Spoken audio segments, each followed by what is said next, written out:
মুদিখানার দোকান আছে, মুদিখানার দোকানে উনি সিগারেট, জর্দা, পান পরাগ বিক্রি করছে, যদি এগুলো জায়েজ খাবার না, তাহলে কি উনি দোকানে বিক্রি করতে পারবেন নাকি না?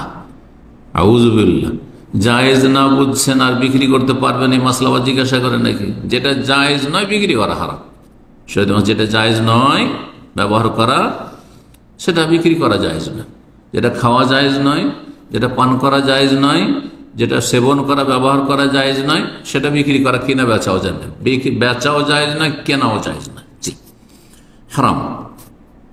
এবং এর রুজি আংশিক হারাম, যতটা সিগারেট, জর্দা, পান পরাগ ইত্যাদি, তামাক এইসব হারাম পণ্য বিক্রি করবে ততটা রুজি তার হারাম হবে।